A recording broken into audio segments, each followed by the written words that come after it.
Thank you मुझे chance देने के लिए। मैं आज अपना विचार ये रखने के आया हूं कि अभी जो करंट में इंडिया में हो रहा है वो एक सरप्राइज भी है और धोखा भी है। माहौल बनाया जा रहा है कि डेमोक्रेसी खतरे में है, मीन्स लोकतंत्र खतरे में है।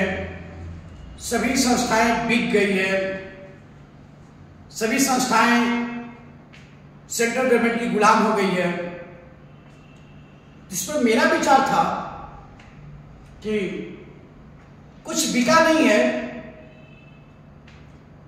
और डेमोक्रेसी खतरे में नहीं आई है, एक्चुअली राजतंत्र खतरे में आ गया है। राजतंत्र खतरे में आना का मतलब क्या?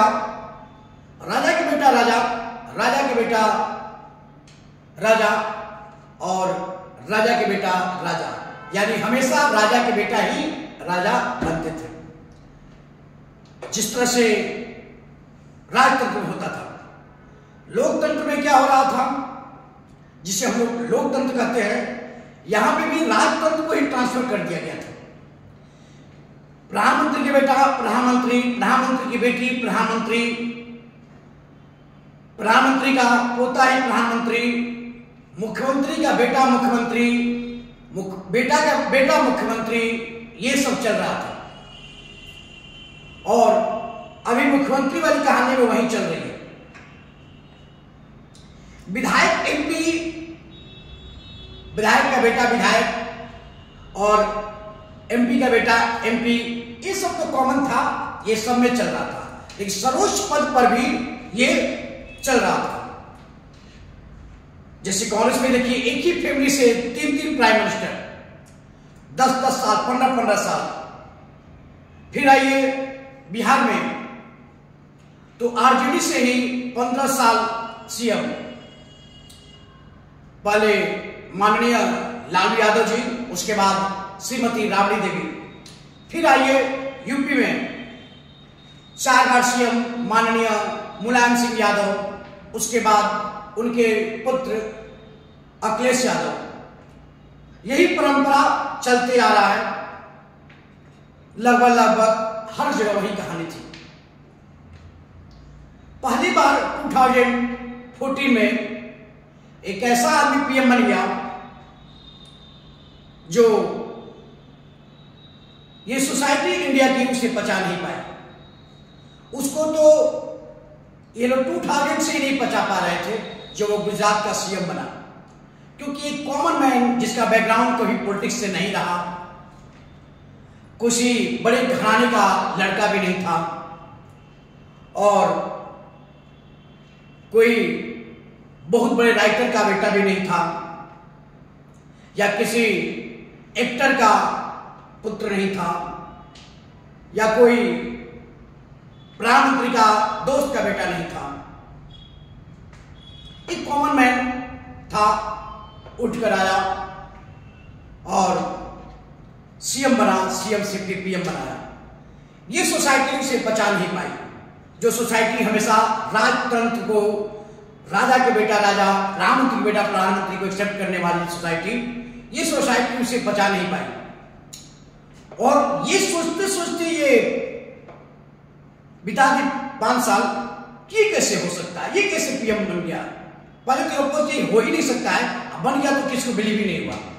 यहां तक कि इस स्थिति में आ गए कि नहीं, ये नहीं हो सकता है, ये जनता के साथ, जनता बहुत गलत की है इसको चुनकर। तो लोगों ने लगाया कि अच्छा पोलराइजेशन किया गया वोटिंग में, इसलिए ऐसा जीत गया। ये सरप्राइज लोग भूल ही नहीं पाए उस सदमे को। सदमे में इस तरह से आए कि लोग उसका अपोज करते करते देश का अपोज करने लगे। इवन पर्सनल अटैक करने लगे। इन लोगों को पता ही नहीं रहा था कि कैसे हो सकता है, क्योंकि इसके पहले जो भी था वो राजघराने से बिलोंग करता था और इसका एक और प्रॉब्लम था कि अपने फैमिली को आगे नहीं किया जिसमें ये लोग अटैक कर पाए। तब ये लोग अटैक करना क्या, उसके दोस्त पे। जब भाई के भाई को नहीं हुआ, वो दोस्त को कितना होगा, ये भी एक सरप्राइज है। उससे बड़ा सरप्राइज आप देखेंगे, ये लोग बोलते हैं कि अडानी का नौकर है या अडानी को ये दे देते हैं। आप गूगल पर मारिए सर्च या इंफॉर्मेशन कलेक्ट कीजिए, सबसे बड़ा प्रोजेक्ट अडानी को राजस्थान गवर्नमेंट दी है। आप इसे पाइएगा, सबसे बड़ा अगर प्रोजेक्ट अडानी के पास है तो राजस्थान गवर्नमेंट दी है। 2014 के पहले छत्तीसगढ़ में मिला है प्रोजेक्ट उसको। 2014 के पहले भी वो बिजनेसमैन था और बड़ा बिजनेसमैन था। रिलायंस भी बहुत बड़ी कंपनी थी, उस समय भी थी जब कांग्रेस की सरकार थी। ये लोग सिर्फ हवा बनाते हैं, पर्सनल ये लोग का भी रिश्ता वही है जो बीजेपी का रिश्ता उन लोग से है। लेकिन ये लोग हवा खड़ा करते हैं कि नहीं, बिक गया, देश बिक गया, भारत बिक रहा है, देश बिक रहा है, रेलवे बिक गया, ये बिक गया, वो बिक गया। तो थोड़ा मुझे बताएंगे, मैं ये जानना चाहता हूं कि जो बिका वो खरीदा कौन? China, America, Pakistan, France, England, किसने खरीदा? जब पूरा देश बिक गया तो कोई तो खरीदा होगा। अगर टेंडर देना किसी गवर्नमेंट को, रोड बनवाना, अगर ये बिकना है, रेलवे पटरी बनवाना बिकना है, ट्रेन बिकना है, तब तो दूरदर्शन न्यूज चैनल चला करता था पहले। दूरदर्शन न्यूज चैनल को, उस फील्ड को, आज तक वाले को, एनडीटीवी, ये प्राइवेट न्यूज चैनल वालों को किसने बेचा? इसका जवाब आप मांगिए कांग्रेस गवर्नमेंट से कि जब दूरदर्शन चैनल था ही तो मीडिया वालों, प्राइवेट न्यूज चैनल वालों को कौन राइट बेच दिया?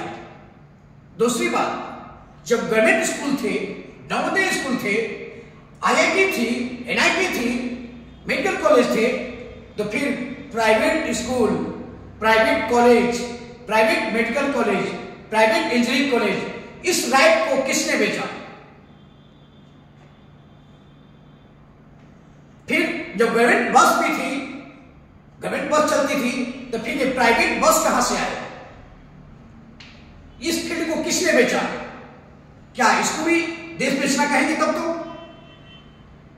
आप इसका आइडिया नहीं लगा पाएंगे कि इस राइट को कांग्रेस ने ही बेचा था। मीडिया, प्राइवेट मीडिया हो गई, कांग्रेस की देन थी। प्राइवेट स्कूल हुए, ये कांग्रेस की देन थी। प्राइवेट बस हुए, ये कांग्रेस की देन थी। ये सभी चीजें कांग्रेस की ही देन है। और दूसरी बात, ये लोग मुकेश अंबानी और अडानी को बीजेपी के खास या मोदी के खास बनाते हैं। तो 2014 के पहले भी एग्जिस्ट करते थे और सबसे पहले प्रोजेक्ट कांग्रेस गवर्नमेंट से लिए हुए थे। और आज के डेट में राजस्थान में, छत्तीसगढ़ में, केरला में सब जगह करोड़ों का प्रोजेक्ट गवर्नमेंट दी है, या अपोजिशन पार्टी वाले जिनकी सरकार है वहां पे। तो फिर क्या उसको नहीं कहेंगे कि हाँ इन्होंने देश बेच दिया, राज्य बेच दिया? दूसरी बात कि ये लोग, नेक्स्ट बात, ये महंगाई पे बात अटैक करते हैं और कांग्रेस करती कमाएंगे तो ये कर देंगे, वो कर देंगे, ये कर देंगे, ये सस्ता कर देंगे। मैं कांग्रेस को आजीवन वोट दूंगा। कांग्रेस ये का अनाउंस कर दे कि जब हम सरकार में आएंगे तो 2014 में जो पेट्रोल का रेट था वही पेट्रोल का रेट और वही डीजल का रेट हम कर देंगे। ये अनाउंस करें कि अगर मोदी ने या बीजेपी गवर्नमेंट ने पेट्रोल और डीजल का प्राइस बढ़ा दिया तो ये लोग प्रॉमिस करें कि जब सरकार में आएंगे तो 2014 में जो प्राइस रेट था पेट्रोल डीजल का यही कर देंगे। ये कभी नहीं कर सकते हैं। अभी करंट में सबसे ज्यादा पेट्रोल महंगा, डीजल महंगा राजस्थान गवर्नमेंट के पास है, तो थोड़ा वहां कम कर दे। वहां नहीं कर सकते हैं, ये लोग कर ही नहीं सकते हैं। अगर ये सच में करते, ये महंगाई का जो रोना है ना वो कभी कम नहीं हुआ।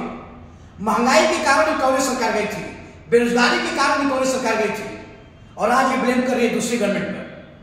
आपको याद होगा 2014 की जो प्राइस रेट है वो 2004 के अटल बिहारी वाजपेयी 2004 में प्राइम मिनिस्टर पद छोड़े अपना, हारे, मतलब सरकार चेंज हुई, तो 2004 से लेकर 2014 तक इस बीच का आप 2004 से 14 का कंपेयर कीजिए। 2004 में जो पेट्रोल डीजल का रेट था, 2014 में जब कांग्रेस हटी तब क्या रेट था, या किसी भी वस्तु का कंपेयर करना हो अगर महंगाई का, तो 2014 से कंपेयर कीजिए, यानी वाजपेयी जी जब छोड़े थे वो रेट और 2014 का रेट कंपेयर कीजिए। अब कितना परसेंट महंगाई कांग्रेस गवर्नमेंट बढ़ाई थी ये आपको पता चल जाएगा। अब फिर 2014 का कंपेयर 2024 से कीजिए तो आपको पता चल जाएगा कि बीजेपी गवर्नमेंट ने कितना कॉस्टली बनाया, कितना मार्केट को कॉस्ट किया, या कितना महंगाई बढ़ाई, ये सब आपको पता चल जाएगा। पढ़े लिखे हैं, बेवकूफ थोड़े हैं कि जो झंडा देखकर दिया झंडा ढोना है तो ढोना है। मेरे बाप दादा कांग्रेस को वोट देते थे मेरे, तो हम भी वोट देंगे, ऐसा तो नहीं है। मेरे पापा वोट देते थे आरजेडी को तो हम भी आरजेडी को देंगे। मेरे चचा देते थे समाजवादी पार्टी को तो हम भी समाजवादी पार्टी को देंगे, ऐसा तो नहीं है। सबके पास अपना राइट है, सोचने का तरीका है, हर चीज को कैच करने का अपना व्यू है, अपना लेवल है। ठीक उसी तरह से आप खुद कंपेयर कीजिए 2004 का 2014 का, ये कंपेयर करिए, पता चलेगा कि बीजेपी गवर्नमेंट में कितना था कॉस्ट और 2014 में कितना कॉस्ट हुआ। फिर 2014 का कंपेयर 2024 से कर लीजिए, बेरोजगारी और महंगाई दोनों कंपेयर कीजिए, आपको पता चल जाएगा। और जनसंख्या के कंपेयर में जनसंख्या जिस तरह से बढ़ा, अब रोजगार गवर्नमेंट अगर बेरोजगारी फैली हुई तो राजस्थान में बेरोजगारी नहीं फैली होगी, कर्नाटक में नहीं होगी, छत्तीसगढ़ में नहीं होगी। जहां जहां कांग्रेस की गवर्नमेंट है, यहाँ अपोजिशन की गवर्नमेंट है, वहां तो सभी लोग जॉब में होंगे। और बीजेपी ने बेरोजगारी फैलाई है तो जहां इनकी सरकार है वहां से तो लोग जॉब कर रहे होंगे, वहां बेरोजगारी तो होगी ही नहीं, वहां महंगाई भी होगी ही नहीं। अगर इससे कंपेयर करना है तो ये भी हो सकता है कि वहां बेरोजगारी भी नहीं होगी, वहां महंगाई भी नहीं होगी जहां कांग्रेस की गवर्नमेंट है। या ये हमको लिख कर दे दें कि 2004 के बाद छोड़ दीजिए, 2014 में जो रेट था पेट्रोल डीजल का दाम वही हम 2024 में कर देंगे। ये कभी नहीं करेंगे, और ये करना चाहते हैं कर देंगे तो पहले राजस्थान में करें, जहां जाएंगी सरकार अपने वहां कर दें, तब हम मान लेंगे कि हाँ ये कर देंगे 24 में। ये बातें हुई। और अभी सोशल मीडिया में आप देखिएगा जितने अपोज करने वाले हैं मोदी गवर्नमेंट का, उनके प्रोफाइल पिक चेक कीजिएगा। उनके प्रोफाइल पिक में ये अखिलेश यादव के साथ फोटो होगा, मुलायम सिंह यादव के साथ फोटो होगा, तेजस्वी यादव के साथ फोटो होगा, या सोनिया गांधी के साथ फोटो होगा, राहुल गांधी के साथ फोटो होगा। वही लोग ये सब उनका अपोज कर रहे हैं विदाउट विदाउट लॉजिक का। आप देखे होंगे कि पार्लियामेंट के उद्घाटन में ये सभी अपोजिशन पार्टी बोल रही थी कि उतना में हॉस्पिटल बन जाता, ये बन जाता, वो बन जाता। 1200 करोड़ रुपया खर्च कर दिया गया पार्लियामेंट बनाने में, ये किया गया, वो किया, ये सब पैसा की बर्बादी है। ठीक है, 1200 करोड़ के लिए हाइप का मचाए हुए थे लोग, लेकिन थोड़ा कुछ दिन पहले बिहार में एक पुल गिरा गया है, गंगा एक पुल बन रहा था, ब्रिज गिर गया है गंगा में। 1700 करोड़ का प्रोजेक्ट था, वो गंगा में समा गया। क्यों? करप्शन के कारण। अब कोई भी अपोजिशन नहीं बोल रही है क्यों समा गया, वो क्यों ऐसा किया, क्यों नुकसान हुआ। 1700 करोड़, 1200 करोड़ नहीं, 1700 करोड़ का पुल 2014 से बन रहा है, अभी तक नहीं बन पाया, और कई बार वो गंगा में समा गया, 2 बार हो चुका है। एक बार पहले भी गिरा था, फिर वो पुल गिर गया है। ये सब करप्शन है। अब वो पार्लियामेंट 3 साल बनकर तैयार हो गया, 1200 करोड़ का था, इन लोगों को लग रहा था कि पैसे की बर्बादी है। आप इससे आइडिया लगा सकते हैं। और कुछ ये चमचे बेलचे हैं जो बिना पढ़े लिखे हुए खानदानी गुलाम हैं, वो आरजेडी का हो या समाजवादी पार्टी को या कांग्रेस का हो, वे लोग ऐसे ऐसे विचित्र जाहिर हैं कि कमेंट करते हैं क्या कि वो सेंट्रल गवर्नमेंट का प्रोजेक्ट था। अरे थोड़ा पढ़ भी लिया करो, सिर्फ व्हाट्सएप यूनिवर्सिटी का नॉलेज लेकर जो बकवास करते हो सोशल मीडिया पे ना, ये जो फैलाते हो रहता ना, ये फिर कलेक्ट भी नहीं कर पाओगे वापस।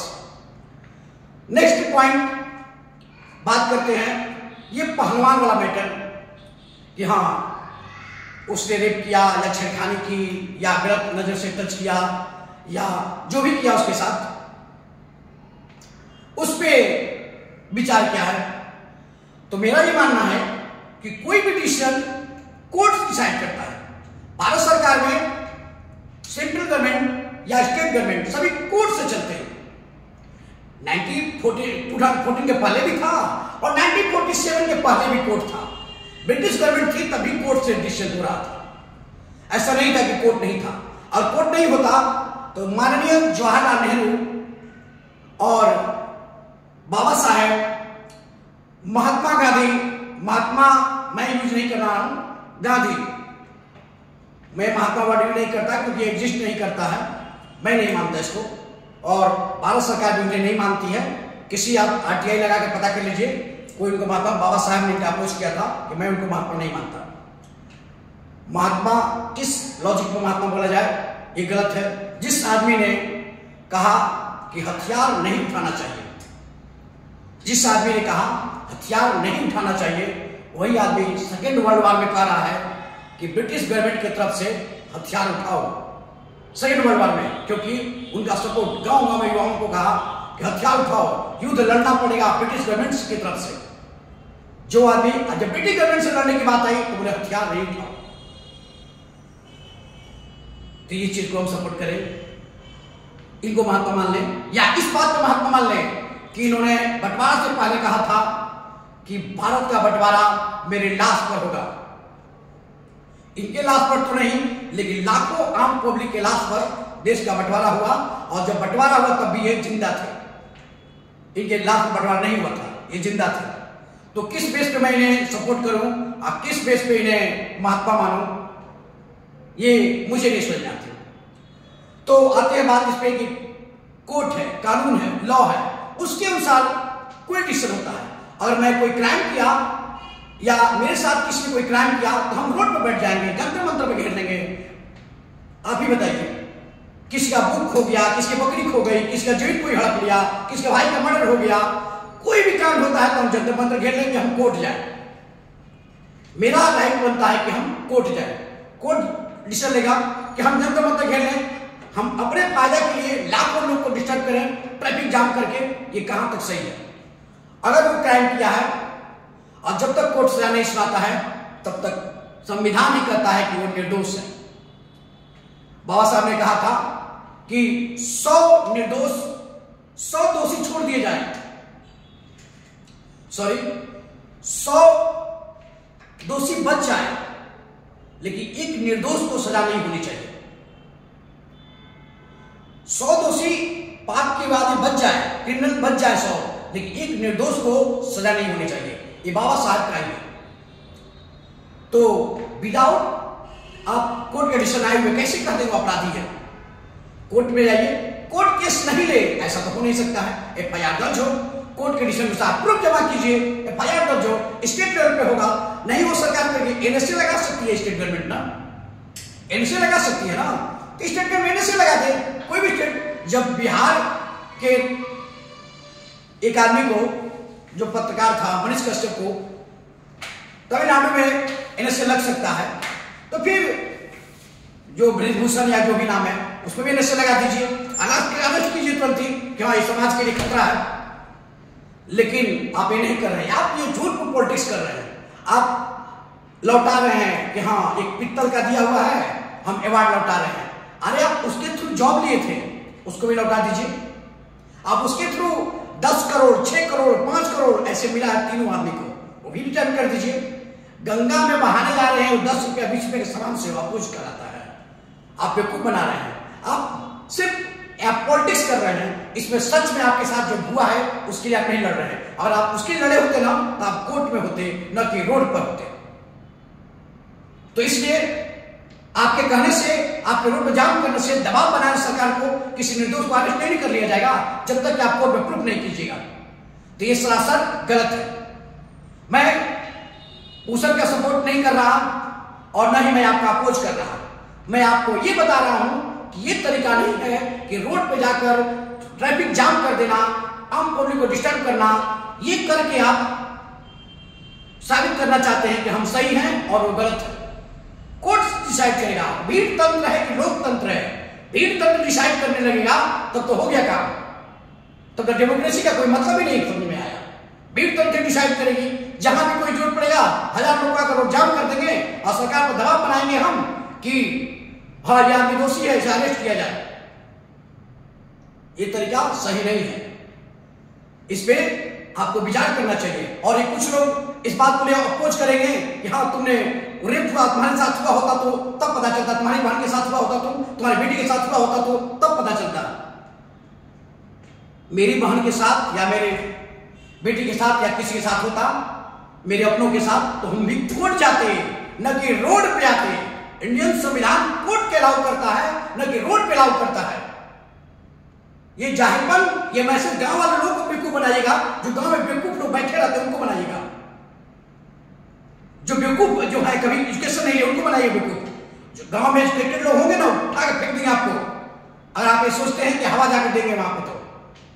तो ये चीजें दबाव में बनाकर डिसीजन नहीं लिया जाता है और न ही कभी दिया जाता है।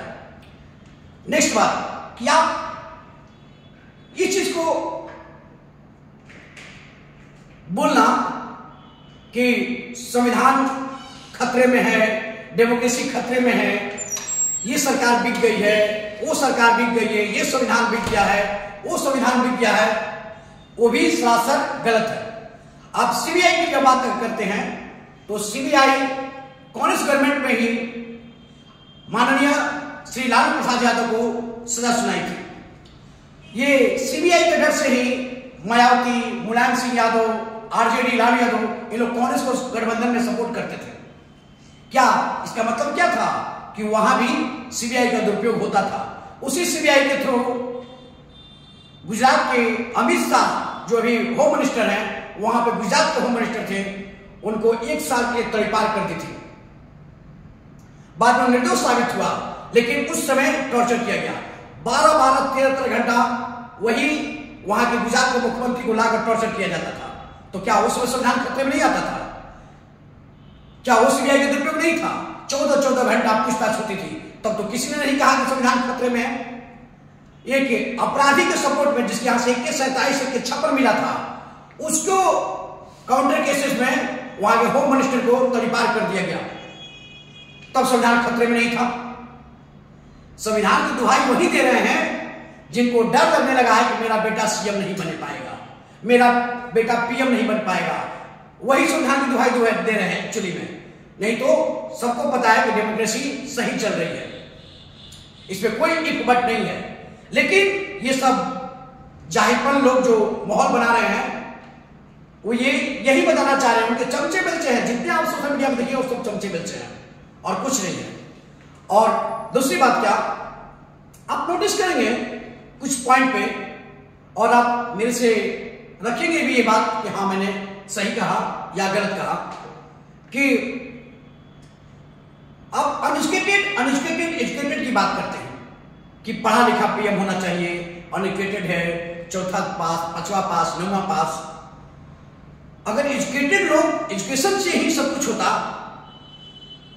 तो केजरीवाल जो आम आदमी पार्टी अपने को दावा करते थे 45 करोड़ का अपने बंगलों में खर्चा नहीं कर पाते, वो नहीं करते कभी भी। जो 5 रुपए का पेन अब 200 रुपए का शर्ट पहनकर चलता है जनता को बेवकूफ बनाने के लिए, वो आदमी 45 करोड़ का अपने बंगले में खर्च करता है।